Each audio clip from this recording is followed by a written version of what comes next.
Hello दोस्तों, मैं RP Singh. हम बात कर रहे हैं व्यक्ति की विभिन्नताओं पर। पिछली क्लास में हमने जाना कि व्यक्ति की विभिन्नताएं क्या होती हैं, किस प्रकार बालकों के सीखने सिखाने की प्रक्रिया में व्यक्ति की विभिन्नताओं की इंपॉर्टेंस होती है, कितने प्रकार व्यक्ति की विभिन्नताओं के होते हैं। इसी श्रृंखला में आज हम समझेंगे व्यक्ति की भिन्नता को प्रभावित करने वाले कारकों के बारे में और उन्हीं से जुड़े हुए कुछ अन्य संपत्तियों के बारे में। दोस्तों, जहां बात करें व्यक्ति की भिन्नताओं को प्रभावित करने वाले कारकों की, तो विकास को प्रभावित करने वाले जितने भी कारक होते हैं वो सारे के सारे कारक व्यक्ति की भिन्नताओं को भी प्रभावित करने वाले होते हैं। क्यों? क्योंकि विकास के साथ साथ जो परिवर्तन व्यक्ति में आते हैं, बालकों में आते हैं, चाहे वो आंतरिक हो चाहे बाहरी हो, चाहे अभिवृद्धि से संबंधित हो चाहे विकास से संबंधित हो, वो सारे के सारे परिवर्तन, सारे के सारे बदलाव या फिर विकास के सारे आयाम कहीं ना कहीं व्यक्ति की भिन्नताओं से भरे होते हैं या उनमें व्यक्ति की भिन्नताएं निहित होती हैं। तो ओबियसली वो सारे कारक, वो सारे तत्व, वो सारे फैक्टर्स, एलिमेंट्स जो विकास को प्रभावित करते हैं, दोस्तों वो सब के सब व्यक्ति की भिन्नताओं को प्रभावित करने वाले कारकों में शामिल किए जा सकते हैं। हमने व्यापक लेवल पे पीछे उनको पढ़ा भी है और समझा भी है।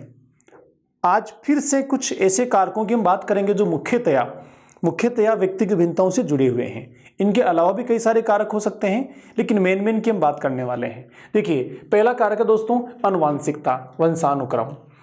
हमने पीछे भी जाना है कि वंशानुक्रम जो होता है, क्या होता है वंशानुक्रम एक बालक को अपने माता पिता से प्राप्त तथा पूर्वजों से प्राप्त वो सारे गुण और विशेषताएं होते हैं जो बायोलॉजिकल उसको मिलते हैं, जैविक रूप से उसको मिलते हैं।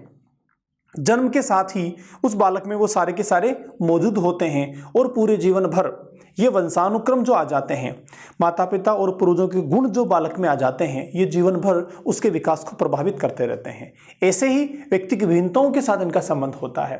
वंशानुक्रम में मान लीजिए किसी बालक के लंबे माता पिता हैं और उस बालक को लंबा होना है, लंबा बालक होगा, तो उसकी लंबाई का रिलेशन किससे होगा? वंशानुक्रम से होगा। एक दूसरा बालक जिसके माता पिता बोने हैं, उसके पूर्वज भी बोने हैं और उसमें जो वंशानुक्रम आया है वो बोनेपन का आया है, तो उस वंशानुक्रमीय बोनेपन के कारण वह बालक बोना होगा और लंबे बालक से भिन्न होगा।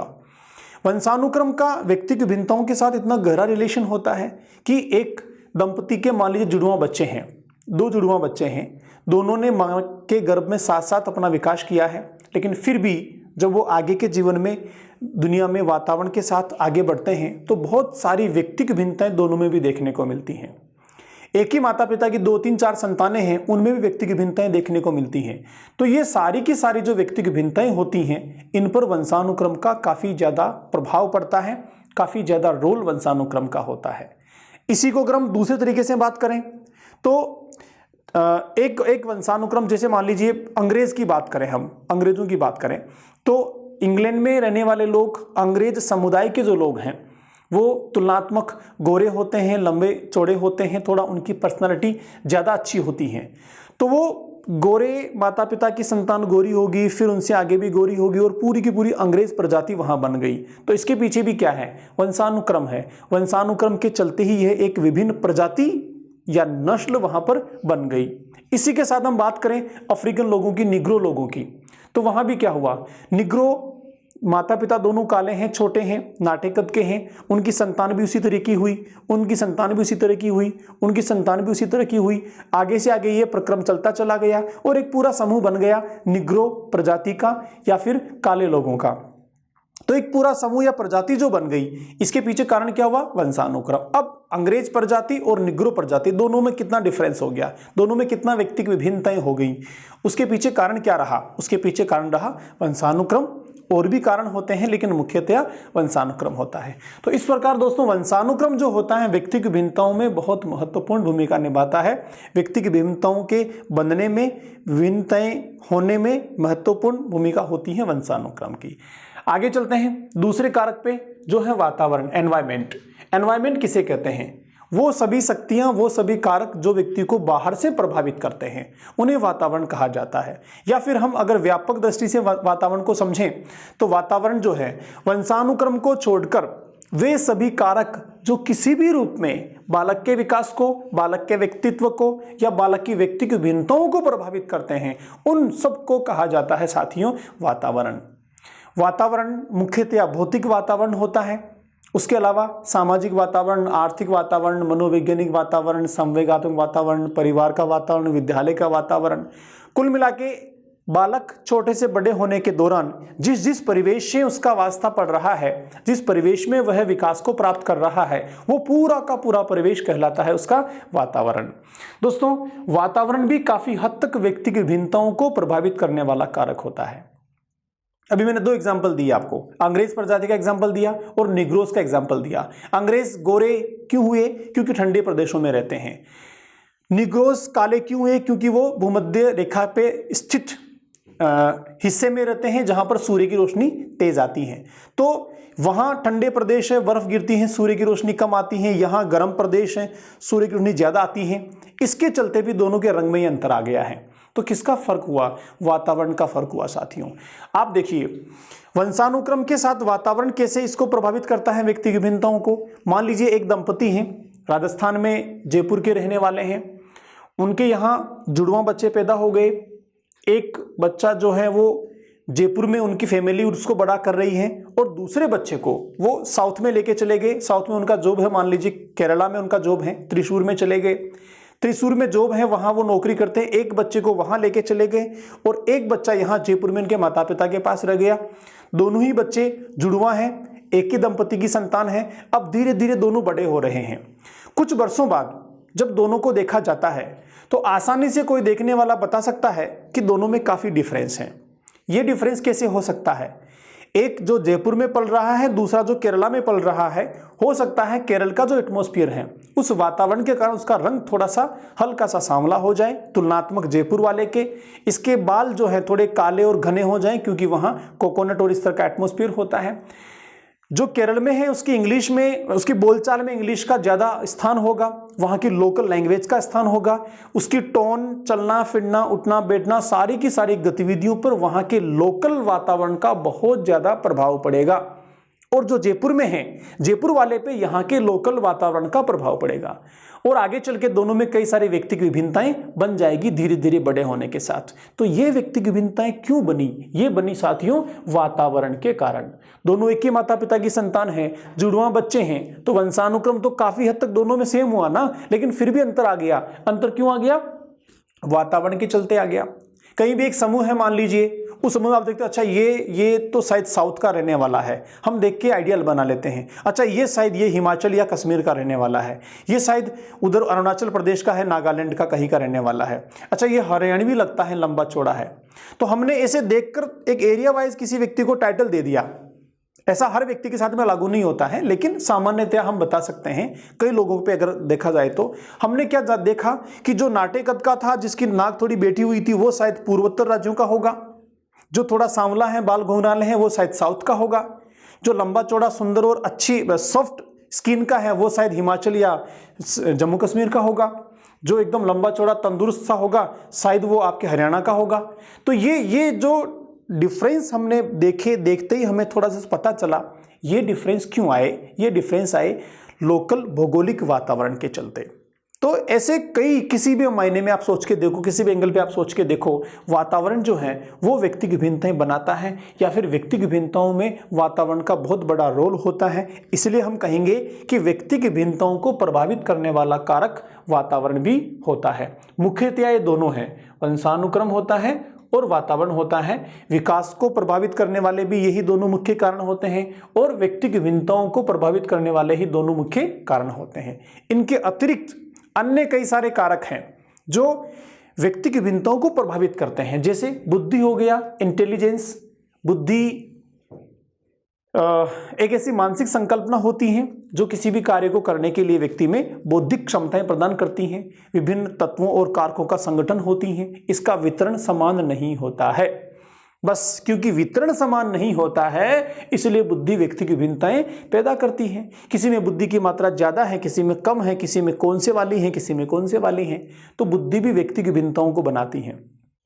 इसके अतिरिक्त बुद्धि जो है, बुद्धि कई प्रकार की होती है, कई तत्वों का योग होती है। अलग अलग कारक से मिलकर बनी होती हैं। तो किसी में कौन सा कारक ज्यादा है, किसी में कौन सा कारक कम है, किसी में कौन सा तत्व ज्यादा है, किसी में दूसरा तत्व कम होता है, जिसके चलते भी बुद्धि व्यक्ति की भिन्नताएं बना देती हैं साथियों। अभी आप रीट का एग्जाम देंगे, रीट के एग्जाम में स्कोर कम ज्यादा होगा, किसी के ज्यादा मार्क्स, किसी के कम, किसी के औसत। ये सब भी क्यों होंगे? बुद्धि के वितरण के कारण। जिसमें बुद्धि ज्यादा है उसके ज्यादा अंक होंगे, जिसमें कम है उसके कम अंक होंगे, जिसमें सामान्य है उसके सामान्य अंक होंगे, बशर्ते कि अन्य फैक्टर समान हो, दूसरे फैक्टर समान हो। अगर दूसरे फैक्टर्स में डिफरेंट हैं तो केवल बुद्धि ही अंतर नहीं करती, लेकिन व्यक्ति की भिन्नताओं के साथ बुद्धि का महत्वपूर्ण रोल होता है। एक और बिंदु है समाज, सोसाइटी। व्यक्ति एक सामाजिक प्राणी है, समाज के बीच में बड़ा होता है, समाज के बीच ही अपना विकास प्राप्त करता है, क्योंकि समाज जो है वो विविधताओं भरा है, विविधताओं है समाज में, समूह में रहता है हमारा समाज, और समाज में कई सारी विभिन्नताएं हैं। हर समाज की अलग अलग मान्यताएं, परंपराएं, धारणाएं, विश्वास, आस्थाएं होती हैं। हर समाज का अलग अलग जीवन जीने का तरीका होता है, रीति रिवाज होता है, खान पान होता है, बोलियां होती हैं। ये सब बड़ा वैरायटी होती है समाज में, बड़ा डिफरेंस होता है। तो बालक जिस समाज में बड़ा हो रहा है उस समाज का प्रभाव बालक पर आ जाता है, जिसके चलते व्यक्ति की विभिन्नताएं बन जाती हैं। आगे बात करें, आयु, एज भी महत्वपूर्ण फैक्टर होता है। आयु जो है, आयु के आधार पे भी व्यक्ति की भिन्नताएं बनती हैं। छोटा बालक की गतिविधियां, उसके शरीर की संरचना, रहन सहन, बोलचाल, सीखने की प्रक्रिया, सब कुछ छोटे लेवल की होगी। बड़े में थोड़ी और बड़े लेवल की होगी, और आगे चलेंगे तो और बड़े लेवल की होगी। तो आयु बढ़ने के साथ साथ भी व्यक्ति की भिन्नताएं बन जाती हैं। इसीलिए आयु भी व्यक्ति की विभिन्नताओं को प्रभावित करने वाला महत्वपूर्ण कारक होता है। आगे बात करें परिपक्वता की, मैच्योरिटी की। मैच्योरिटी भी आयु से संबंध रखता है। जैसे जैसे बालक बड़ा होता जाता है वैसे वैसे उसकी परिपक्वता बढ़ती जाती है, वो परिपक्वता की ओर जाता है। ऐसे ही अगर हम कहें कि सीखने को लेकर परिपक्वता एक बड़ा व्यापक शब्द है। अभी आप मेरे साथ साइकोलॉजी सीख रहे हैं, सीडीपी हम समझ रहे हैं, तो पहली क्लास में जितना आप समझे थे उससे ज़्यादा थोड़ा सेकंड क्लास में, फिर थर्ड क्लास में, जैसे जैसे जैसे हम क्लासेस आगे बढ़ा रहे हैं, जैसे जैसे हम सीख रहे हैं सीडीपी को, वैसे वैसे सीडीपी से संबंधित हमारी परिपक्वता बढ़ती जा रही हैं। और जब हमारा सिलेबस पूरा हो जाएगा, बहुत सारे टेस्ट हम अटेंड कर लेंगे, तो हम कहेंगे हम सीडीपी में मैच्योर्ड हो गए हैं, परिपक्व हो गए हैं, अब हम किसी भी तरह के पेपर को सोल्व कर सकते हैं। तो परिपक्वता भी व्यक्ति की भिन्नताएं बनाती हैं सर। आगे बात करें संस्कृति, कल्चर। संस्कृति एक समाज के द्वारा बनाई हुई अपनी मान्यताएं, धारणाएं, परंपराएं, रहन सहन के तरीके होते हैं। हर समाज अपनी सुविधा और आवश्यकताओं के अनुसार अपने तरीके बना लेता है, अपनी संस्कृति बना लेता है, और संस्कृति का नेचर होता है ये लगातार बदलती चली जाती है। आज किसी भी समूह की बात कर लो, किसी भी देश की बात कर लो, किसी भी क्षेत्र की बात कर लो, संस्कृति जो आज है वो 10 साल पहले नहीं थी, उससे 10 साल पहले और थी, उससे 10 साल पहले और थी। मतलब आदिकाल से संस्कृति, कल्चर लगातार लगातार लगातार बदलता आ रहा है। तो इसके बदलने से भी व्यक्ति की विभिन्नताएं बन जाती हैं, पहली चीज। दूसरी चीज, हर समूह की अलग अलग संस्कृति होती है, हर क्षेत्र की अलग अलग संस्कृति होती है, तो ये भी व्यक्ति की विभिन्नताएं बनाती हैं। आज आप रीट का एग्जाम दे रहे हैं, रीट के एग्जाम में पूरे राजस्थान के बच्चे होंगे, बाहर के भी बच्चे होंगे, आउट ऑफ स्टेट के भी। हर एक बालक की संस्कृति के साथ आप समझेंगे, बात करेंगे, बैठेंगे तो पता लगेगा उनका खान पान, रहन सहन, बोलना, उठना, बैठना, चलना, कपड़े पहनने का तरीका, वेशभूषा, आचार विचार, ये सब उनकी संस्कृति से जुड़े हुए होते हैं। तो संस्कृति भी व्यक्ति की भिन्नताओं को प्रभावित करती है, व्यक्ति की भिन्नताओं को बनाती है, मुख्य कारक है बनाने का। शिक्षा, एजुकेशन बहुत इंपॉर्टेंट फैक्टर है। शिक्षा क्या करती है? शिक्षा व्यक्ति के व्यवहार को परिष्कृत करती है, शिक्षा व्यक्ति की आत्मनिहित क्षमताओं को उजागर करती है, व्यवहार में लेकर आती है। तो जैसे जैसे बालक व्यक्ति शिक्षित होता चला जाता है, उसका मूल प्रवृत्त्यात्मक व्यवहार जो है वो परिष्कृत होता चला जाता है, और आगे चल के एक सुव्यवस्थित नागरिक के रूप में एक व्यक्ति बन जाता है। तो यह ऐसा होने के पीछे कौन जिम्मेदार है साथियों? शिक्षा जिम्मेदार है। तो शिक्षा के कारण भी व्यक्ति की विभिन्नताएं बनती हैं। शिक्षा के अलग अलग स्तर होते हैं, अलग अलग क्षेत्र होते हैं, अलग अलग लेवल्स होते हैं, अलग अलग विषय होते हैं, अलग अलग उसी में कैटेगरीज होती हैं। तो वो सारी की सारी चीजें जो है वो भी व्यक्ति की विभिन्नताओं को बनाती हैं। तो शिक्षा भी व्यक्ति की विभिन्नताओं को बनाने का एक महत्वपूर्ण कारक या तत्व होता है। जाति और प्रजाति, देखो जाति प्रजाति किसे कहेंगे? रेश। जाति प्रजाति का मतलब हो गया एक ऐसा समूह जिसमें वंशानुक्रमीय गुण और विशेषताएं मिलती जुलती होती हैं या एक जैसी होती हैं, उस समूह को हम कह देते हैं जाति या प्रजाति। जैसे होमोसेपियंस, मनुष्य एक प्रजाति है, एक रेश है। मनुष्य के अंदर भी अंग्रेज एक प्रजाति है, निग्रो एक प्रजाति है। हम भारत की बात करें तो भारत में भी दक्षिण भारतीय एक अलग प्रजाति हो गई, हरियाणवी अलग प्रजाति हो गई, हिमालय में रहने वाले हिमालय वाले जो प्रदेश होंगे वो अलग प्रजाति हो गई। तो ये जातियां और प्रजातियां ये भी व्यक्ति की भिन्नताओं को बनाती हैं। एक जाति प्रजाति ये भौगोलिक और सामाजिक आधार पर बनती हैं। दूसरी जाति जो है कई बार समाज में लोगों के द्वारा बना दी जाती हैं कि साहब ये शर्मा है, ये वर्मा है, ये जैन है, ये मीणा है, ये गुजर है। ये जाति बन गई जो समाज में धर्म के आधार पर लोगों ने बना दी हैं, अपनी मान्यताओं के आधार पर बना दी हैं। तो ये जातियां भी व्यक्ति की भिन्नताओं को बनाती हैं। जाति के साथ हम धर्म और मान्यताओं को भी जोड़ सकते हैं कि साहब ये हिंदू धर्म को मानने वाली जातियां हो गई, ये इस्लाम को मानने वाली जातियां हो गई, ये ईसाई और ये सिक्की को मानने वाली जातियां हो गई। तो ये भी जाति और प्रजाति जो है व्यक्ति की भिन्नताओं को बनाती हैं। आगे बात करें, कुछ अन्य ऐसे फैक्टर्स होते हैं जो इनके अतिरिक्त होते हैं, इनके अलावा होते हैं। मैं तो ये कहता हूं कि जैसे पीछे मैंने एक डेफिनेशन पढ़ी थी कि मापन किया जाने वाला प्रत्येक पहलू व्यक्ति की विभिन्नताएं बनाता है। एक डेफिनेशन थी, याद करो, पीछे मैंने बात की थी पिछली क्लास में। तो वो सारे के सारे फैक्टर्स, वो सारे के सारे कारक जिनको हम माप सकते हैं या जिनके आधार पर हम तुलना कर सकते हैं, वर्गीकरण कर सकते हैं या जिनका किसी भी मायने में आकलन अवलोकन कर सकते हैं, वो सारे के सारे ऐसे कारक हैं जो व्यक्ति की भिन्नताओं को बनाते हैं, जिनके चलते बालकों में व्यक्ति की भिन्नताएं बन जाती हैं। तो मुझे लगता है कि ये सारा सब क्लियर हो गया होगा। आगे चलते हैं नेक्स्ट टॉपिक की ओर दोस्तों, जहां पर हम बात करेंगे कुछ ऐसी विधियों की जिनके आधार पर हम व्यक्ति की भिन्नताओं को माप सकते हैं। तो व्यक्ति की विभिन्नताओं को मापने की विधियां, व्यक्ति की भिन्नताओं के आधार पर या व्यक्ति की भिन्नताओं को आधार मानकर हम कैसे विभिन्नताएं बना सकते हैं, विभिन्नताओं को जांच सकते हैं, उसकी कुछ विधियां हैं। उनमें से पहली विधि है नामित या वर्गीकृत मापनी या मापन। देखिए, नाम से क्लियर हो रहा है, नामित या वर्गीकृत, नाम के आधार पर व्यक्ति की विभिन्नताएं पता करना या फिर वर्गीकरण के आधार पर, वर्गीकृत किए गए किसी भी मापदंड के आधार पर व्यक्ति की भिन्नताओं का पता करना। जैसे हम नाम की बात करें तो राम श्याम, तो राम के नाम के बच्चे अलग हो गए, श्याम नाम के बच्चे अलग हो गए। सीता गीता, सीता अलग हो गई, गीता अलग हो गई। तो ये नाम के आधार पे हो गया। वर्गीकरण जैसे स्त्री पुरुष हैं, लड़का लड़की हैं, इस तरीके से जो नाम हमने दे दिए हैं, जो संज्ञाएं हमने दे दी हैं, उन नाउन्स के आधार पर वर्गीकरण करते हुए जब हम व्यक्ति की भिन्नताओं का पता करते हैं तो उसे कहा जाता है नामित वर्गीकृत मापनी। देखो क्या लिखा है, विभिन्न विशेषताओं या योग्यताओं का वर्गीकरण करके या नामों का प्रयोग करके, जैसे स्त्री पुरुष, विवाहित अविवाहित, ठीक है, काले गोरे, छोटे बड़े, ये सब क्या है, नाम दिए हैं हमने। विवाहित होना टाइटल हमने दिया है, स्त्री पुरुष नाम हमने दिया है। तो नामों के आधार पर हमने अलग अलग समूह बना दिए। पुरुषों का समूह अलग हो गया, स्त्रियों का समूह अलग हो गया, तो ये इनसे अलग हो गए। विवाहितों का समूह अलग और अविवाहित का अलग, तो ये इससे अलग हो गए। तो व्यक्ति की विभिन्नता हमने किस आधार पे बना दी, वर्गीकरण किस आधार पे बना दिया, नामों के आधार पर, विशेषताओं और योग्यताओं के आधार पर। इस टेक्निक को कहा जाता है नामित या वर्गीकृत मापनी। दोस्तों दूसरी टेक्निक है, दूसरा स्केल है क्रमिक मापन या मापनी। तो क्रमिक में देखो, यहां इससे नाम से ही क्लियर है, क्रम पे जमा देना, क्रम के हिसाब से जमा देना। जैसे हम लंबाई को लेकर करें तो प्रार्थना सभा में आप देखते हैं पहले छोटा, फिर उससे बड़ा, फिर उससे बड़ा, फिर उससे बड़ा, फिर उससे बड़ा। तो हमने लंबाई के आधार पर एक क्रम बना दिया है। आप जब एग्जाम लेते हैं, बच्चों का एग्जाम लिया, टेस्ट लिया, वहां पर रैंक निकालते हैं कि हाईएस्ट इसके, फिर इससे कम, फिर इससे कम, फिर इससे कम, फिर इससे कम।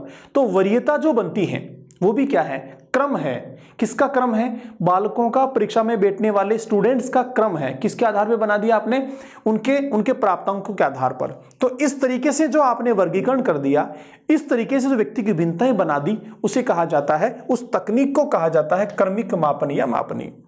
विभिन्न गुणों, योग्यताओं या विशेषताओं के आधार पर क्रम में व्यवस्थित करने के तरीके को कहा जाता है क्रमिक मापनी। ठीक है सर। नेक्स्ट है अंतराल मापन। अंतराल का मतलब अंतर करते हुए, डिफरेंस करते हुए, गुण और विशेषताओं में अंतर करके वर्गीकरण करना कहलाता है अंतराल मापनी। ठीक। चौथी मापनी है अनुपात मापनी।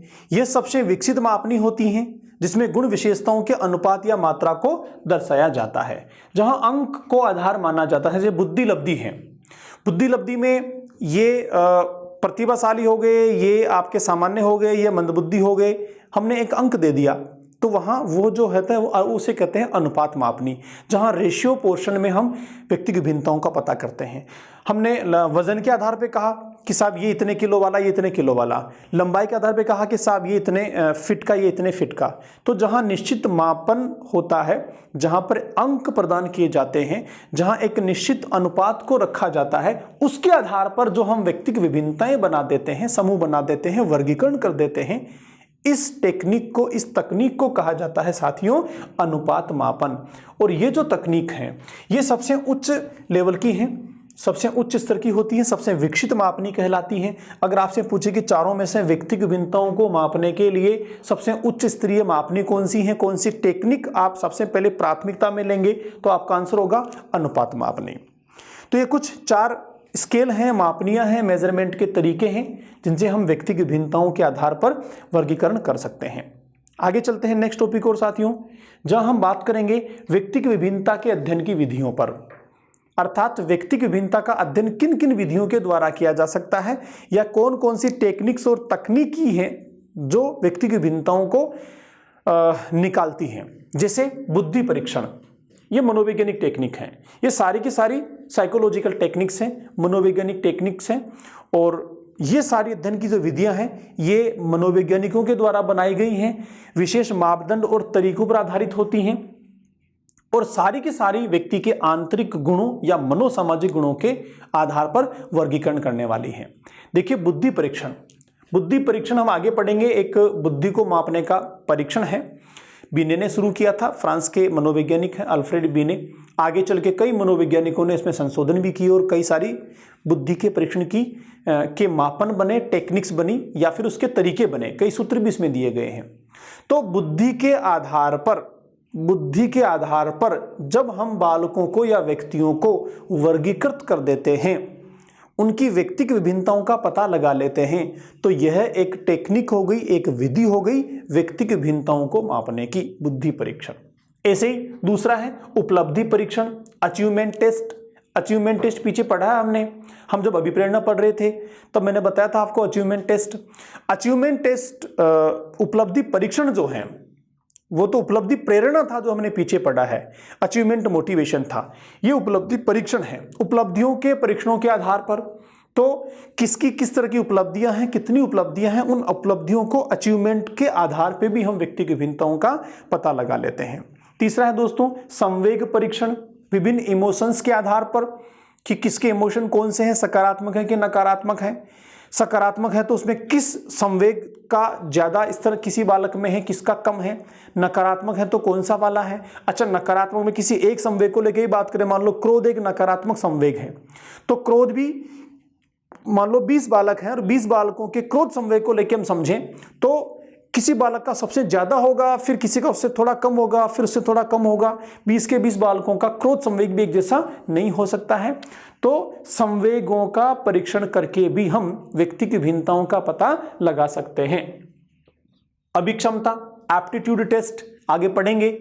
एप्टीट्यूड टेस्ट साइकोलॉजी में पूरा टॉपिक है एप्टीट्यूड, वहां पर टेस्ट भी हैं कई सारे, हम इतना डिटेल में नहीं जाएंगे। सिर्फ इतना मानो कि जो एप्टीट्यूड होता है, अभिरुचियां होती हैं, इन अभिक्षमताओं का, अभिरुचियों का या एप्टीट्यूड का परीक्षण किया जाता है। विभिन्न तरीके हैं इसके, इन तरीकों से हम बालकों की या व्यक्तियों की अभिरुचियों का पता लगाते हैं, उनके स्तर का पता लगाते हैं। तो कौन सी अभिरुचियां हैं, जो अभिरुचि है वो किस स्तर की है, इन सब के आधार पर हम व्यक्ति की भिन्नताओं को जांच सकते हैं कि किसमें कौन सी अभिरुचि है, अभिक्षमता है। अभिरुचि ये दोनों सिमिलर हैं, इसको ही हम अभिरुचि भी कहते हैं। अभिरुचि ये हो गया अभिवृत्ति, अभिवृत्ति, ठीक है। इंग्लिश में लिख देता हूं, आप क्लियर हो जाएगा। ये होता है एटीट्यूड, एटीट्यूड। और ये होता है एप्टीट्यूड। ठीक है, एप्टीट्यूड और एटीट्यूड। तो एटीट्यूड होता है नजरिया। नजरिया एटीट्यूड जो है वो दो तरह का होता है, एक सकारात्मक एक नकारात्मक। किस बालक का पॉजिटिव है किसका नेगेटिव है, इसके आधार पे भी हम व्यक्ति की भिन्नताएं बना सकते हैं। फिर है आपका व्यक्तित्व, पर्सनालिटी, बहुत इंपॉर्टेंट टॉपिक है, आगे पढ़ेंगे हम। व्यक्तित्व जो है वो कई प्रकार का होता है। मनोवैज्ञानिकों ने व्यक्तित्व को कई अलग अलग भागों में वर्गीकृत किया है। हर मनोवैज्ञानिक ने अपने अपने हिसाब से व्यक्तित्व की कैटेगरीज बनाई हैं। तो ये भी व्यक्तिक विभिन्नताओं को मापने का एक आधार है। व्यक्तित्व परीक्षण भी होते हैं जिसकी विधियां होती हैं प्रक्षेपी और अप्रक्षेपी। प्रक्षेपी विधियां वो होती हैं जिससे हम अचेतन मन के व्यवहार का पता लगाते हैं, और अप्रक्षेपी विधियां वो होती हैं जिससे हम चेतन मन के व्यवहार का पता लगाते हैं। तो इस प्रकार भी विभिन्न विधियों के द्वारा, प्रक्षेपी अप्रक्षेपी विधियों के द्वारा भी व्यक्तित्व का परीक्षण किया जाता है। और सीधे प्रत्यक्ष में देखकर शरीर के आधार पर, व्यवहार के आधार पर, मनोविज्ञान के आधार पर, फ्लूइड के आधार पर और भी कई आधारों पर मनोवैज्ञानिकों ने व्यक्तित्व को अलग अलग विभाजित किया है। तो ये सारे के सारे जो अलग अलग व्यक्तित्व हैं वो क्या दर्शाते हैं, वो क्या बनाते हैं, व्यक्तिक विभिन्नताएं बताते हैं। तो ये भी एक तरीका हो गया व्यक्तिक विभिन्नताओं के अध्ययन के लिए। अब हम एक मेन टॉपिक की ओर आते हैं साथियों, जहां हम ये जानेंगे कि व्यक्तिक विभिन्नता के संप्रत्यय को समझने के बाद एक शिक्षक होने के नाते हम कक्षा में कैसे इस कंपोनेंट को काम में लेंगे, या फिर कक्षा में व्यक्तिक विभिन्नताओं के संप्रत्यय के आधार पर हम कैसे कक्षीय गतिविधियों का संचालन करेंगे। बहुत इंपॉर्टेंट कंटेंट है, यहां से बहुत सारे क्वेश्चन पूछे जाते हैं, और वो सारे के सारे क्वेश्चन जो है अंडरस्टैंडिंग बेस पे होते हैं, समझ वाले होते हैं। मैं सिर्फ इन बिंदुओं के आधार पर चर्चा करके आपकी समझ का निर्माण करूंगा। क्वेश्चन जो आएगा सीधा यहां से नहीं पूछा जाएगा, अंडरस्टैंडिंग वाला क्वेश्चन होगा, और उसके आधार पर आपको समझकर बताना होगा कि हम शिक्षक होने के नाते व्यक्तिक विभिन्नताओं का ज्ञान और नॉलेज समझ हम में है, तो हम सीखने की प्रक्रिया में कैसे बदलाव करेंगे, या फिर कौन सी सीखने की प्रक्रिया को अपनाएंगे। अपने आप को थोड़ी देर के लिए शिक्षक मान के चलो, आप शिक्षक बन गए, आप टीचर हैं, क्लास में हैं। अब क्लास में आप व्यक्तिक विभिन्नताओं के संकल्पना को आपके टीचिंग प्रोसेस में लाना चाहते हैं, सीखने की प्रक्रिया में शामिल करना चाहते हैं। तो आपको ये तो पता चल ही गया होगा कि कक्षा में जो बालकों का समूह मेरे साथ हैं वो एक जैसा नहीं है, सबकी बुद्धि अलग अलग है, सबकी रुचियां अलग अलग हैं, सबकी अभिवृत्तियां अलग अलग हैं, अभिक्षमताएं अलग अलग हैं। तो ये व्यक्तिक विभिन्नता मेरे बच्चों में है, तो मैं क्या करूंगा, मेरे सीखने की प्रक्रिया को इस तरीके से बनाऊंगा कि हर बालक को सीखने का मौका मिले और हर बालक उस कंटेंट को सीखकर लक्ष्य की प्राप्ति करे। तो उसके लिए मुझे क्या करना होगा? पहला काम, छात्रों का वर्गीकरण करना होगा। क्यों करना होगा वर्गीकरण? मान लीजिए हम एक आधार मानते हैं बुद्धि के आधार पर हम छात्रों का वर्गीकरण करते हैं। देखिए, वैसे तो बुद्धि के आधार पर छात्रों का वर्गीकरण करना समझदारी नहीं है, उनको टैग देना भी समझदारी नहीं है। आईक्यू के आधार पर हम कभी टैग नहीं देंगे बच्चों को, लेकिन फिर भी वर्गीकरण करने में हम क्या करेंगे, बच्चों को अपने माइंड में, बच्चों को इसका पता नहीं चलना चाहिए, बच्चों में इसका कोई आइडेंटिफिकेशन नहीं होना चाहिए। हम अपने माइंड में कैटेगरी बनाएंगे कि ये एक समूह है, ये कुछ बच्चे हैं जो सबसे ज्यादा सीखते हैं, जल्दी सीखते हैं।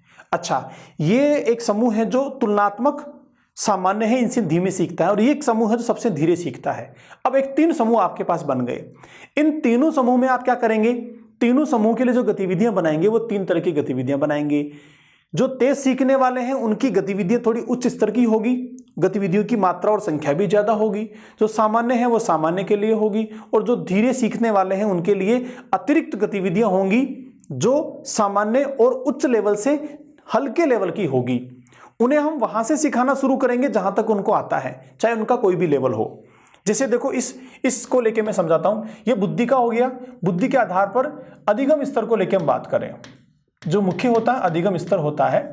बुद्धि को आधार मानकर हम सीखने सिखाने की प्रक्रिया में छात्रों का वर्गीकरण नहीं करते हैं। तो इसको आप थोड़ी देर के लिए मान लीजिए, हमें नहीं करना है। हमें क्या करना है, अधिगम स्तर को आधार मान के छात्रों का वर्गीकरण करना है। अभी जो प्राथमिक कक्षाओं में प्रक्रिया चल रही है सीखने सिखाने की, SIQE, मैंने कई बार डिस्कशन किया SIQE का। SIQE या CC जो गतिविधि है, वहां पर हम छात्रों का दो तरह का समूह बनाते हैं। किसके आधार पर? अधिगम स्तर के आधार पर। 2 समूह में कौन सा होता है भाई? एक होता है कक्षा स्तर, कौन सा समूह होता है? एक समूह होता है कक्षा स्तर का, क्लास लेवल इसको कहते हैं, क्लास लेवल। ठीक। दूसरा समूह होता है कक्षा स्तर से निम्न, कक्षा स्तर से निम्न, इंग्लिश में कहेंगे बिलो क्लास लेवल।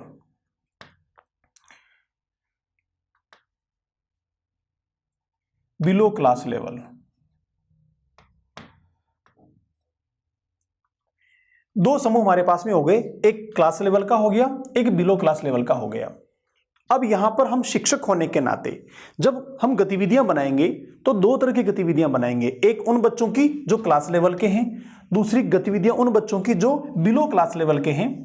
अब मान लीजिए ये आपके पास 5वीं क्लास है, हम बात करते हैं मान लो एग्जांपल लेके 5वीं क्लास की। अब 5वीं क्लास में क्या स्थितियां होंगी? ये कक्षा 5 है, कक्षा 5 है, इस कक्षा 5 के अधिगम स्तर की बात कर रहे हैं। तो कक्षा 5 में मान लीजिए आपके पास 20 विद्यार्थी हैं। कितने हैं? 20 विद्यार्थी हैं, 20 स्टूडेंट हैं। कौन सी क्लास में? कक्षा 5 में। अब इन 20 बच्चों का जब आपने अधिगम स्तर जांचा तो अधिगम स्तर जांचने पर आपको पता चला कि इन 20 में से 5 बालक तो ऐसे हैं जो क्लास लेवल के हैं। अब कितने बच गए? 15 बच गए। 15 बालक ऐसे हैं जो बिलो क्लास लेवल के हैं। अब ये जो 15 बालक बिलो क्लास लेवल के हैं, यहां फिर समस्या हो गई कि बिलो का मतलब तो यहां पर कक्षा 4 भी हो गई, 3 भी होगी, 2 भी हो गई, 1 भी हो गई। तो कौन कौन सी के होंगे?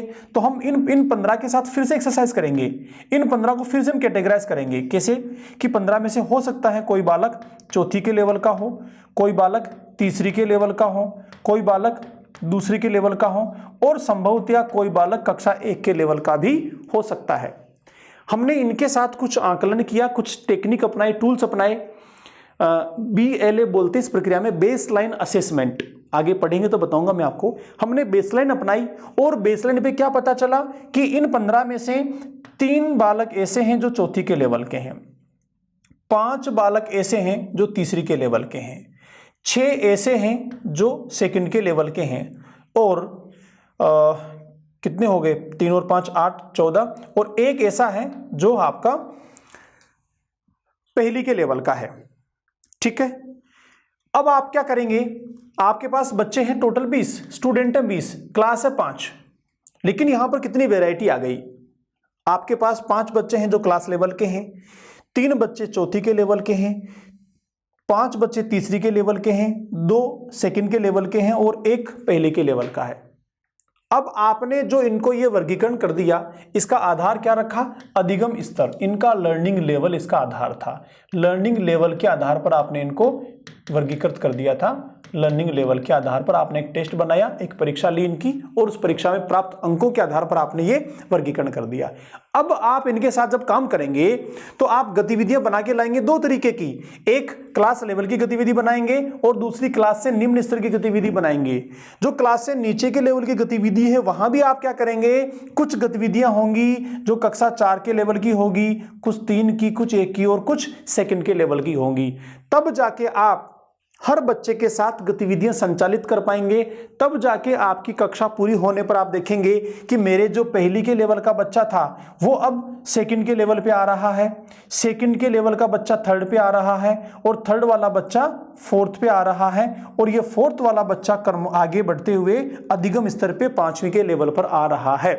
इस तरह से हम बच्चों का जो वर्तमान अधिगम स्तर होता है वहीं से उनको उठाते हैं, वहीं से जोड़ते हैं और आगे बढ़ाते हुए सभी बच्चों को कक्षा स्तर तक लेके आते हैं। ये वर्तमान में SIQE में एक प्रक्रिया है बच्चों को सीखने सिखाने के दौरान। अब ये संपूर्ण प्रक्रिया किस पर आधारित है सर? ये संपूर्ण प्रक्रिया आधारित है छात्रों के वर्गीकरण पर। अगर एक शिक्षक इस तरीके से काम नहीं करता है, इन छात्रों का वर्गीकरण नहीं करता है, इसको क्लासिफाई नहीं करता है, तो जब वो 5वीं के बच्चों को पढ़ा रहा है तो जो ये पहली का लेवल का एक बच्चा है ये तो कनेक्ट ही नहीं कर पाएगा ना, ये सेकंड के लेवल का बच्चा कनेक्ट ही नहीं कर पाएगा, जुड़ ही नहीं पाएगा, चीजों को समझ ही नहीं पाएगा, और अगर नहीं समझ पाया तो पीछे रह जाएगा और लगातार पीछे पीछे ही रहेगा। तो शुरू में पीछे रह गया तो अगले साल भी पीछे, फिर अगले साल भी पीछे, लगातार पीछे रह जाएगा। तो सीखने सिखाने की प्रक्रिया में अगर पीछे रह गया तो आगे चल के ये उपलब्धियां भी नहीं प्राप्त कर पाएगा, तो कितना बड़ा नुकसान हो गया। अगर एक शिक्षक को व्यक्ति की भिन्नताओं का अंदाजा है, व्यक्ति की भिन्नताओं की महत्व को जानता है, समझता है, तो इस प्रकार से अधिगम स्तर पर उनका वर्गीकरण करते हुए बच्चों को समझाएगा और सिखाएगा। तो ये सब प्रैक्टिकली चल रहा है क्लासेस में। अभी किसके ऊपर बेस्ड है, किस पर आधारित है सारा का सारा, ये भाई व्यक्ति की भिन्नताओं पर आधारित है। आगे चलें दूसरे बिंदु की ओर। दूसरा पॉइंट है कक्षा कक्ष सीमित आकार का। अब आप चाहते हैं कि ये सभी गतिविधियां बहुत अच्छे स्तर पे हों, आप इस तरीके से बच्चों को क्लासिफाई कर रहे हैं, इनके साथ काम भी कर रहे हैं, तो आपके साथ अगर मान लीजिए 50 बच्चे हैं एक ही क्लास में, तो ये सब हो पाएगा क्या? क्लासिफिकेशन हो ही नहीं पाएगा। आप तो अकेले हैं, आपका समय और ऊर्जा की लिमिट्स है। इसीलिए व्यक्ति की भिन्नताओं के आधार पर अगर हमें बच्चों को सिखाना है, उनके अधिगम स्तर को आगे लेके जाना है, तो हमें क्या करना होगा? कक्षा स्तर का सीमित आकार रखना होगा। मतलब छात्रों की संख्या से है, यहां पर किससे हैं? छात्रों की संख्या से है आकार का मतलब कि एक कक्षा में संख्या जो है वो कम होनी चाहिए। तो फिर आरटीई ने इसके ऊपर नियम बना दिया। आगे हम बात करेंगे जब आरटीई पढ़ेंगे। वो कहता है कि साहब 30:1 होनी चाहिए, या फिर 35:1 होनी चाहिए, या फिर 40:1 होनी चाहिए। कौन सा सही है तीनों में से? 35:1, 30:1 या फिर 40:1, तीनों ही सही है। अलग अलग कंडीशन है।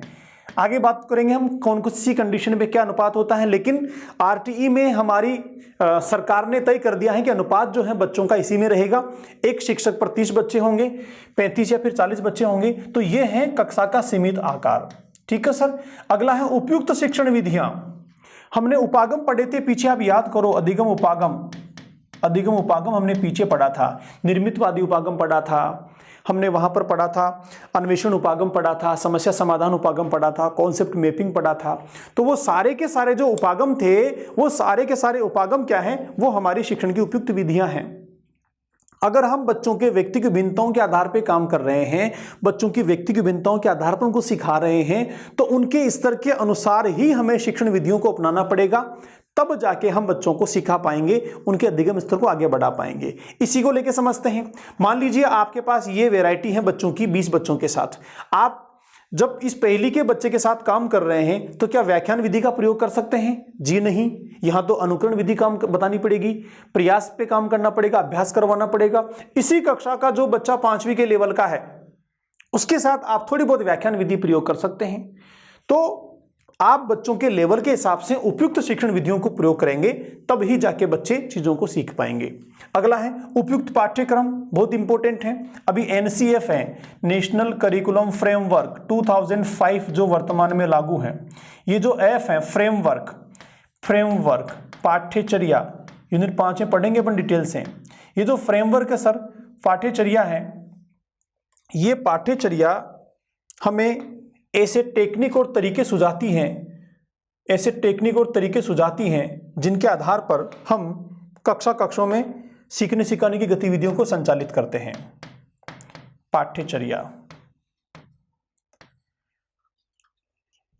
पाठ्यचर्या की व्यापक संरचना होती है, जो एक बालक के सर्वांगीण विकास के लिए हमें एक मार्गदर्शन प्रदान करती हैं, एक मैप देती है कि आपको ये करना है बच्चों के साथ। एनसीएफ कहता है कि अंग्रेजी विषय कैसे पढ़ाना है, गणित विषय कैसे पढ़ाना है, भाषा का क्या रोल होता है, आपके जो दूसरे विषय हैं, एसयूडब्ल्यू हैं, संगीत हैं, कला है, इनका क्या रोल होता है, समावेशी शिक्षा का मतलब क्या होता है। तो उपयुक्त पाठ्यक्रम का मतलब हो गया प्रारंभिक कक्षाओं में, हम वर्तमान की बात करें तो एनसीएफ के आधार पर, एनसीएफ के द्वारा सुझाए गए तरीकों के आधार पर अगर हम कक्षों में शिक्षण करवाते हैं, तो वह शिक्षण व्यक्तिगत विभिन्नताओं के आधार पर, व्यक्तिगत विभिन्नताओं पर आधारित होगा, और हम हर एक बच्चे को सीखने में हम सहयोग कर पाएंगे, या सीखने में शिक्षक की वास्तविक भूमिका को निभा पाएंगे। नेक्स्ट है सर व्यक्तिगत निर्देशन, इंडिविजुअल डायरेक्शंस। व्यक्तिगत निर्देशन का मतलब हो गया हर बच्चे को एक शिक्षक के द्वारा व्यक्तिगत निर्देशन चाहिए। एक तो सामान्य निर्देशन हो गया, आप क्लास में खड़े होकर पढ़ा रहे हैं, तो वो कॉमन निर्देशन हो गया, कॉमन डायरेक्शन हो गया, सब बच्चों को आप सामान्य बात बता रहे हैं। लेकिन जब आप उनको अलग अलग करके देखेंगे, तो आपको पता लगेगा कि जो मैंने पूरी कक्षा में बात कही है, वो इस पहली क्लास के बच्चे पे पूरी तरह लागू नहीं होती है। आंशिक होती है, लेकिन पूरी तरह नहीं होती है। जैसे मान लो आप लैंग्वेज पढ़ा रहे हैं, इंग्लिश पढ़ा रहे हैं, तो इंग्लिश में 4 स्किल होते हैं, LSRW, सुनना, बोलना, पढ़ना और लिखना। तो जो सुनना और बोलना है, ये दोनों स्किल तो सारे बच्चों के साथ बराबर काम करेंगे, क्योंकि ये बच्चा भले ही पहली के स्तर का है लेकिन उम्र तो 5वीं के बराबर ही है, क्लास तो इसकी 5वीं है, बैठना 5वीं में ही है, परीक्षा भी 5वीं की देनी है, लेकिन लर्निंग लेवल थोड़ा नीचे है, जो टेम्परेरी है, अभी है, किसी कारण से रह गया था। जब आप एक साथ में काम करेंगे, इसको लेकर आगे बढ़ाएंगे, तो ये बच्चा भी आगे बढ़ जाएगा और कक्षा स्तर पे आ जाएगा। कब आएगा? जब आप इसको व्यक्तिगत निर्देशन देंगे, इंडिविजुअल डायरेक्शंस देंगे, इंडिविजुअल काउंसलिंग देंगे, इंडिविजुअल इसके साथ में आप काम करेंगे व्यक्तिगत। इसीलिए व्यक्तिगत निर्देशन बहुत जरूरी होता है। अच्छा, जब आप इसके साथ में काम कर रहे हैं तो क्या ये बच्चा फिर क्या करेगा? तब इसके साथ भी व्यक्तिगत निर्देशन की आवश्यकता है, क्योंकि जब आप इनके साथ में काम कर रहे हैं तो ये बच्चा फ्री नहीं रहना चाहिए, वरना ये शरारत करेगा। तो इसको भी उच्च स्तर का काम चाहिए। तो हर बालक में व्यक्तिगत भिन्नताएं होती हैं, इसलिए हर बालक की व्यक्तिक स्तर को जानते हुए, व्यक्तिक रुचि को जानते हुए, व्यक्तिक अभिवृत्ति, अभिरुचि, बुद्धि, सीखने के स्तर को, प्रक्रिया को समझते हुए शिक्षक को हर बालक को व्यक्तिगत निर्देशन देना चाहिए। व्यवसाय संबंधी शिक्षा बहुत इंपॉर्टेंट है। हम सिंपली बोल देते हैं कि साहब जिसके 70% से ज्यादा है वो बायो मैथ्स ले सकते हैं, या 80-90% वाले बच्चे तो बायो लेंगे, मैथ्स लेंगे, ऐसा जरूरी है। और जो 50 से नीचे वाले हैं वो सारे के सारे आर्ट्स लेंगे, और जो केवल पास हुए हैं वो प्रैक्टिकल सब्जेक्ट लेंगे, ताकि उनका काम चल जाए, आगे आराम से शिक्षा पूरी हो जाए। क्या कागज का टुकड़ा या 10th की मार्कशीट उन बच्चों के सब्जेक्ट को तय करने का पर्याप्त मापदंड है? पर्याप्त मापदंड है? मापदंड है, मैं मना नहीं करता हूं, लेकिन क्या पर्याप्त मापदंड है? जी नहीं। उस एक एग्जाम में, जब बोर्ड एग्जाम दिया था सारे बच्चों ने, जरूरी नहीं है कि प्रत्येक बच्चे का पूरा 100% पोटेंशियल वहां काम आया हो, बिल्कुल जरूरी नहीं है। पता नहीं क्या परिस्थितियां थी, पता नहीं क्या चीजें थी जिसके चलते मार्क्स बढ़ गए या घट गए। तो मार्कशीट 10th के मार्क्स ही केवल सब्जेक्ट को निर्धारित करने का अकेला मापदंड नहीं होता है। तो फिर क्या तरीका है? व्यक्तिगत विभिन्नताओं को समझा जाए, व्यक्तिगत विभिन्नताओं को जाना जाए। एक बालक जिसमें यांत्रिक बुद्धि है, मूर्त बुद्धि है, ऐसे बालक को गणित विषय दिलाना ज्यादा अच्छा है। एक बालक जिसमें सामाजिक बुद्धि है, उसको ह्यूमैनिटी या आर्ट्स वाले विषय दिलाना ज्यादा अच्छा है। एक बालक जो सृजनात्मक है, उसको ड्राइंग दिलवाइए आप। एक बालक जो प्रतिभाशाली है, उसको आप उच्च लेवल का, हाई लेवल का सब्जेक्ट दिलाइए। तो बालक को व्यवसाय के चुनाव के लिए, विषय दिलाने के लिए, संकाय में रखने के लिए केवल अंक ही सब कुछ नहीं होना चाहिए। एक शिक्षक होने के नाते हम उस बालक के बौद्धिक स्तर को जांचें, उसकी रुचियों को जांचें, उसकी अभिवृत्तियों को जांचें, उसके सीखने की प्रक्रिया को जांचें, उसकी दूरदृष्टिता को समझें, महत्वाकांक्षा को समझें, जीवन के मूल्यों को समझें। व्यक्तिगत विभिन्नताओं संबंधी सभी मनो साइकोलॉजिकल जो फैक्टर्स हैं, मानसिक क्षमताएं हैं, उनको जानकर समझकर फिर हम निर्णय करें कि किस बालक को कौन से व्यवसाय में जाना चाहिए, किस बालक को कौन सा विषय लेना चाहिए, ताकि वो ठीक तरीके से वहां परफॉर्म कर सके। नेक्स्ट है व्यक्तिगत कार्य और गृह कार्य। बालक को व्यक्तिगत कार्य दिया जाना चाहिए और गृह कार्य दिया जाना चाहिए, ना कि सामूहिक। सीखने सिखाने की प्रक्रिया में होता क्या है? प्रश्न संख्या 1 से लेकर 5 तक कॉपी में कर लेना, होमवर्क कल चेक किया जाएगा। सारे बच्चे 1 से लेकर 5 तक कर रहे हैं। अब उस प्रश्न संख्या 1 से लेकर 5 तक कॉपी में की बच्चों ने, वो ये इस लेवल का बच्चा भी वही काम कर रहा है और ये भी वही काम कर रहा है, सारे एक ही काम कर रहे हैं। तो मुझे बताओ, क्या प्रत्येक बच्चे के लिए रिलीवेंट है ये गृह कार्य? किसी कीमत पे नहीं हो सकता। और ये जो कैटेगरी है, ये जो क्लासिफिकेशन, ये जो वैरायटी मैंने आपको बताई है, हर क्लास में है। एक पिता के अगर 5 संतान हैं तो वहां भी ये वैरायटी मिलेगी। आप रीट का एग्जाम दे रहे, वहां भी ये वैरायटी मिलेगी आपको। आप किसी भी एग्जाम का स्कोर कार्ड देख लो, किसी भी समूह को चेक कर देख लो, इसे वैरायटी मिलेगी। अलग अलग स्तर का समूह में व्यक्ति होगा। तो फिर क्या करना चाहिए? हमें गृह कार्य देना चाहिए व्यक्तिगत, इंडिविजुअल। मतलब जो पहले के स्तर का है, इसको इसी लेवल का गृह कार्य दो, इसको इसी लेवल का दो, इसको इसी लेवल का दो। हर बच्चे को व्यक्तिगत गृह कार्य देना चाहिए, इंडिविजुअल होमवर्क देना चाहिए। तो फिर आप कहेंगे साहब किताब में तो है ही नहीं। तो भाई किताब तो केवल टूल है। हम पढ़ेंगे यूनिट 5 जब पढ़ेंगे, text book is only a tool. किताब केवल एक टूल है, केवल एक उपकरण है शिक्षा के सीखने के उद्देश्यों को पूरा करने के लिए। नवीन प्रक्रियाओं में शिक्षक पूरी तरह फ्री हैं, एकदम आजाद हैं। वो जो चाहे तरीका अपना सकता है, जो चाहे टेक्निक अपना सकता है, जिस चाहे तरीके से बच्चों को सिखा सकता है। तो आपके स्तर पे होमवर्क बनाएंगे और आपके स्तर पे प्रत्येक बच्चे को व्यक्तिगत रूप से काम देंगे, तब जाके कहीं ना कहीं सीखने सिखाने की प्रक्रिया जो है वो बच्चों के अनुसार होगी। बच्चा सीखेगा, बच्चा आगे बढ़ेगा और व्यक्तिगत विभिन्नताएं जो हैं वो ठीक तरीके से सीखने सिखाने की प्रक्रिया में कारगर हो पाएगी। बहुत इंपॉर्टेंट कंटेंट है, यहां से हमेशा क्वेश्चन बनता है किसी न किसी रूप में। आगे चले साथियों, आज की क्लास का लास्ट टॉपिक हम बात करेंगे जो सिलेबस में ऐसे कैसे लिखा हुआ है। पढ़िए क्या लिखा ऊपर,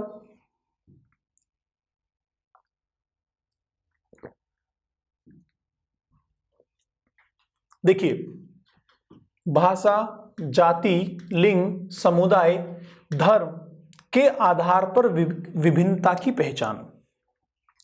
अब तक जो विभिन्नताएं हमने समझी, अब तक जो विभिन्नताओं को लेकर हमने चर्चा की, वो सारी की सारी विभिन्नताएं जो हैं वो साइकोफिजिकल हैं, मनोशारीरिक हैं।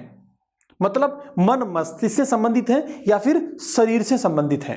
जो बायोलॉजिकल पार्ट होती है, साइकोलॉजिकल पार्ट होती है, वो होनी है, हर व्यक्ति में होती है। ये नेचर का हिस्सा है, प्रकृति का हिस्सा है, ऐसा होना ही होना है, कोई चेंज इसको नहीं कर सकता। एक तो ये पक्ष हो गया व्यक्ति की भिन्नताओं का। दूसरा पक्ष कौन सा, जो हमने बना दिया, जो लोगों ने बना दिया, समाज में बना दिया, जिसका वंशानुक्रम से कोई लेना देना नहीं है, जिसका ईश्वर की प्रकृति से, इस नेचर से कोई लेना देना नहीं है, हमने हमारे हिसाब से बना दिया, लोगों ने बना दिया। क्या क्या बना दिया लोगों ने? भाषाएं, लैंग्वेजेस लोगों ने बनाई, जातियां लोगों ने बनाई, लिंग जो है, लिंग से मतलब यहां पर जेंडर है, लिंग का मतलब यहां पर जेंडर है। जेंडर में लिंग में क्या फर्क है, पहले हम इसको समझते फिर आगे बात करेंगे। देखो, दो शब्द होते हैं सर, एक होता है लिंग जिसको इंग्लिश में कहते हैं सेक्स, एक होता है जेंडर, इंग्लिश में भी इसको जेंडर ही कहते हैं, हिंदी में इसके लिए कोई वर्ड है ही नहीं। तो लिंग का मतलब हो गया मेल और फीमेल, या तो मेल होगा या फिर फीमेल होगा। ये बायोलॉजिकल संरचना है, ईश्वर की ऐसी रचना है कि मेल मेल की तरह से होगा, फीमेल फीमेल की तरह से होगा। ये इसको हम कहते हैं सेक्स। ये जो डिटर्मिनेशन है इसको सेक्स कहते हैं, लिंग कहते हैं। तो फिर जेंडर क्या है? कई बार दोनों को सिमिलर मान लिया जाता है, एक जैसा मान लिया जाता है। या फिर आप बात करेंगे जैसे इंग्लिश में जेंडर पढ़ते हैं तो जेंडर के भी दो पार्ट है कि ये मेल है और ये फीमेल है, स्त्रीलिंग और पुल्लिंग है, वो एक अलग संरचना है। मैं आपको सामान्य व्यवहार की संरचना समझा रहा हूं। लिंग का मतलब होता है सेक्स और सेक्स का मतलब होता है मेल और फीमेल, ठीक अलग अलग होना, ये एक संकल्पना है। दूसरी संकल्पना है जेंडर। जेंडर का मतलब ऐसी संकल्पना जो हमने लोगों ने बना दी। क्या बना दी? कि मेल के साथ कैसा व्यवहार करना है, फीमेल के साथ में कैसा व्यवहार करना है। हमारी मेल के प्रति जो धारणा फीमेल के प्रति धारणा से अलग होती है, इस सामाजिक संकल्पना को, विचारधारा को कहा जाता है साथियों जेंडर। जैसे कक्षा में अगर शिक्षक की इच्छा है पानी पीने की, वो चाहता है कि पानी मंगवाना है मुझे किसी बच्चे से, हैंडपंप से भर के मंगवाना है या मटकी रखी वहां से मंगवाना है। अब पानी पीना है, वो बोलता है कि पानी लेकर आओ। अब ऐसे कॉमन बोलता है तो कोई भी ला सकता है जिसकी इच्छा है, लेकिन वो बोलता है लड़की से कि बेटा पानी लेकर आओ। ठीक उसी शिक्षक को थोड़ी देर बाद कक्षा में टेबल रखी है, इसको यहां से दूसरी कक्षा में लेकर जाना है, टेबल को यहां से वहां लेकर जाना है। तो वही शिक्षक बोलता है किसी लड़के से कि बेटा टेबल यहां से वहां लेकर जाओ। दो काम है, एक पानी पिलाने का काम, दूसरा टेबल उठाने का काम। दोनों काम के लिए, एक काम के लिए शिक्षक ने लड़की को चुना, दूसरे के लिए लड़के को चुना। ये किसको चुनना है ये नेचर ने नहीं कहा, उसको प्रकृति ने नहीं कहा, ये उसका अपना निर्णय है। तो उसकी लड़की के प्रति अलग धारणा, लड़के के प्रति अलग धारणा। उसको लगा कि लड़की जो है वो पानी पीने वाले काम को ज्यादा अच्छे से कर सकती है क्योंकि इसका संबंध रसोई से होता है। लड़का जो है टेबल उठाने वाले काम को अच्छे से कर सकता है क्योंकि शारीरिक काम करने से इन लड़कों का संबंध होता है। तो लड़के और लड़कियों के लिए जो धारणा बन गई है समाज में, उस धारणा को कहा जाता है जेंडर। यही जेंडर है। कई बार माता पिता हैं जिनके लड़की भी है और लड़का भी है। जब प्राइवेट स्कूल में भेजने की बात आती है तो लड़के को भेज दिया जाता है, और सरकारी स्कूल में भेजने की बात आती है तो लड़की को भेज दिया जाता है। आज भी गवर्नमेंट स्कूल्स में जो नंबर्स हैं स्टूडेंट्स के, उसमें ज्यादा नंबर्स गर्ल्स के होते हैं क्योंकि समाज में यह धारणा है। कोई भी काम करना है घर में, घर का कोई भी काम है, रसोई का कोई भी काम, लड़की को कहा जाएगा, लड़के को नहीं कहा जाएगा। झाड़ू लगाना है, पोछा लगाना है, कोई भी काम करना है, लड़की को कहा जाएगा, लड़के को नहीं कहा जाएगा। स्वतंत्रता के मामले में लड़के को ज्यादा स्वतंत्रता होती है, लड़की को स्वतंत्रता कम होती है। ऐसा सब जगह नहीं है मैं जो कह रहा हूं, मैं सिर्फ जेंडर का कॉन्सेप्ट समझाने के लिए आपको ऐसा कह रहा हूं। ऐसा है नहीं, सब जगह नहीं है, लेकिन सब जगह नहीं है। तो लड़के के प्रति अलग विचारधारा, लड़की के प्रति अलग विचारधारा, चाहे वो माता पिता की हो, चाहे शिक्षक की हो, चाहे समाज की हो, उसे कहते हैं जेंडर। तो यहां पर लिंग का मतलब जेंडर है, ना कि सेक्स। समुदाय, समुदाय मतलब कम्युनिटी हो गई, कम्युनिटी, समाज जो एक समूह में रहता है वो समुदाय कहलाता है। धर्म, धर्म अलग अलग धर्म हो गया, हिंदू है, इस्लाम है, क्रिश्चियन है, ईसाई है, सिख है, बौद्ध है, ये सारे धर्म हो गए। इन सब के आधार पर विभिन्नता की समझ। तो एक बात तो ये होगी कि ये सारे के सारे जो आधार हैं जिस पर हम विभिन्नता की बात कर रहे हैं, ये एक भी प्रकृति प्रदत्त नहीं है, ईश्वर ने इनको नहीं बनाया है, हमने बना दिया है।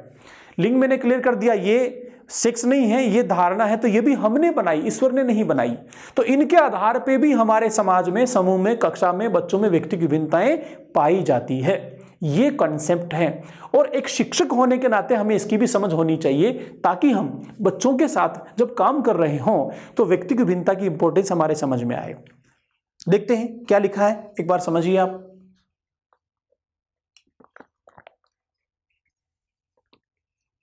हमारे समाज का आधार समूह है। समूह में भाषा, जाति, लिंग, धर्म आदि के आधार पर विभिन्नता देखने को मिलती है। किसी भी क्षेत्र विशेष का भौगोलिक वातावरण, जलपान, रहन सहन का ढंग व्यक्ति के पूर्ण जीवन को बहुत अधिक प्रभावित करता है। समाज की विभिन्नताओं की जांच करना बहुत कठिन कार्य है। क्षेत्र विशेष में कुछ ही किलोमीटर की दूरी में भाषा में भिन्नता देखने को मिलती है और क्षेत्र का रहन सहन, जातीय भेद, धर्म, समुदाय में भी विभिन्नता देखने को मिलती है। इस कारण व्यक्ति में व्यक्तिगत विभिन्नताएं दिखाई देती हैं। लिंग भेद भी व्यक्तिगत विभिन्नताओं के मुख्य कारणों में शामिल होता है, ये भी एक मुख्य कारण है। बहुत सिंपल सी बात है, समझाने का कोई विषय नहीं है। यहाँ पर हमने जो बना दी है, विभिन्न क्षेत्रों में भाषा अलग अलग होती हैं, जातियां अलग अलग होती हैं, जेंडर या लिंग की अवधारणा भी अलग अलग होती हैं, समुदाय भी अलग अलग होते हैं, धर्म भी अलग अलग होते हैं। ये हर समूह में कुछ दूरी के साथ बदलते रहते हैं। इसी के आधार पर जो अन्य चीज़ें जुड़ी हुई हैं, चाहे खान पान हो, रहन सहन हो, उठना बैठना हो, चलना फिरना हो, रीति रिवाज हो, मान्यताएं हो, परंपराएं हो, धारणाएं हो, तीज त्योहार हो, ये सब भी बदलते रहते हैं। इन सबको हमने बना लिया है। तो अगर मैं बात करूं जयपुर की तो यहाँ अलग होगा, फिर बात करेंगे सीकर की तो वहाँ थोड़ा अलग होगा, जोधपुर की बात करेंगे वहाँ थोड़ा अलग होगा, बाड़मेर की बात करोगे वहाँ थोड़ा अलग होगा, और आप उधर भरतपुर में चले जाओ वहाँ थोड़ा अलग होगा। तो ये क्षेत्र के हिसाब से, एरिया के हिसाब से चीज़ें बदलती हैं। तो ये क्या हो गया, ये भी व्यक्तिगत विभिन्नताओं का कारण हो गया। अलग अलग भाषा वाले लोग जो होते हैं उनके कारण भी भाषाई विभिन्नताएं पाई जाती हैं, जाति में भी विभिन्नताएं पाई जाती हैं। लिंग का मैंने आपको समझाई दिया, धर्म का मैंने आपको बताई दिया। तो दोस्तों ये भी कुछ ऐसे आधार हैं जो व्यक्तिगत विभिन्नताओं को बनाते हैं। अब समझ की बात करें, समझ क्या, एक शिक्षक होने के नाते, भावी शिक्षक होने के नाते हमें पता होना चाहिए कि हमारा समाज जो है वो समूह में रहता है। समाज की प्रकृति है समूह में रहना, और समूह में ये सारी वैरायटीज हैं, ये सारी व्यक्तिगत भिन्नताएं हैं। तो जब बच्चों के साथ हम काम कर रहे हों तो हमें पता होना चाहिए कि मेरे साथ जो बच्चा है वो अलग अलग भाषाई पृष्ठभूमि का हो सकता है, अलग अलग समुदाय वाले हो सकते हैं, अलग अलग धर्म वाले हो सकते हैं, अलग अलग जाति वाले हो सकते हैं, होते ही हैं, हो सकते क्या है, होते ही हमारे बच्चे अलग अलग। तो उनमें ये वैरायटीज हैं। तो हमें इन सारी वैरायटीज का, विभिन्नताओं का पता लगाते हुए, समझ बनाते हुए इस तरीके से टीचिंग लर्निंग प्रोसेस को बनाना चाहिए जहां पर ये बाधाएं उत्पन्न ना करे, बाधाएं उत्पन्न ना करे। ये है समझने की बात। क्योंकि ये चीजें हैं, अगर सीखने सिखाने की प्रक्रिया में बाधा बना देती हैं तो हमें उसको दूर करने की आवश्यकता है, और बाधा नहीं बनाती हैं तो हमें उस पर नहीं जाना, कोई बात नहीं, जो जिसका जैसा है वैसा है। जैसे मैं एग्जांपल लेता हूं, धर्म, कौन किस धर्म को मानता है उससे हमारा कोई लेना देना नहीं है, ये एक स्वतंत्रता है। धर्म से सीखने सिखाने का कोई बड़ा संबंध नहीं होता है। समुदाय, कोई उनकी समुदाय से वहां भी कोई दिक्कत नहीं, कोई किस जाति का है वहां भी में कोई दिक्कत नहीं है, भाषा किसकी कैसी वहां भी कोई दिक्कत नहीं है। लिंग जो है, इसको लेकर अवधारणा को थोड़ा समझने की आवश्यकता है। हम लिंग को लेकर, जेंडर को लेकर बालक बालिकाओं में भेद नहीं करें, बराबर नजरिए से सबको बराबर महत्व दें, उनको बराबर सीखने के अवसर दें। जाति के आधार पर भी हम कोई भेद नहीं करें कक्षों में, किसी भी जाति का हो, सीखने सिखाने का सबको बराबर अधिकार है, शिक्षा सबके लिए है, तो हम वहां भी कोई भेद ना करें। भाषा के आधार पर भी कोई भेद ना करें, समुदाय के आधार पर भी कोई भेद नहीं करें। हालांकि ये विभेद, विभिन्नताएं बच्चों में हैं, लेकिन हमें सीखने सिखाने के दौरान इस आधार पे कोई पार्शियलिटी या पक्षपात नहीं करना होता है। यह है इस टॉपिक का मतलब कि हमारी समझ इनके बारे में क्या है। ये समाज में है, मौजूद है, हम इनको खत्म नहीं कर सकते हैं, लेकिन हम पॉजिटिवली इन चीज़ों को डेवलप करें सीखने सिखाने की प्रक्रियाओं में। तो फ्रेंड्स, ये हमारा डिस्कशन हुआ व्यक्ति की भिन्नताओं के ऐसे पहलू पर जो समाज में लोगों ने बना दिया है और मौजूद है, दिखता है, इसका अस्तित्व है, लेकिन हमारा वहाँ पर क्या रोल होगा, इतना मैंने आपको समझाने की कोशिश की। इसी के साथ हम आज के टॉपिक को बाइंड अप करते हैं। हमने काफ़ी कुछ व्यक्ति की भिन्नताओं के बारे में आज जाना। अब हम अगले सेशन में बात करेंगे कि व्यक्ति की भिन्नताओं के आधार पर कौन कौन सी सीखने की विधियां हैं, कौन कौन से सीखने के तरीके हैं जो लंबे समय से लगातार पूरी दुनिया में विकसित हुए हैं, जहां पर व्यक्ति की भिन्नताओं को आधार बनाते हुए सीखने की परिकल्पनाएं की जाती हैं, सीखने के तरीके सुझाए जाते हैं। मिलते हैं अगली क्लास में। नमस्कार।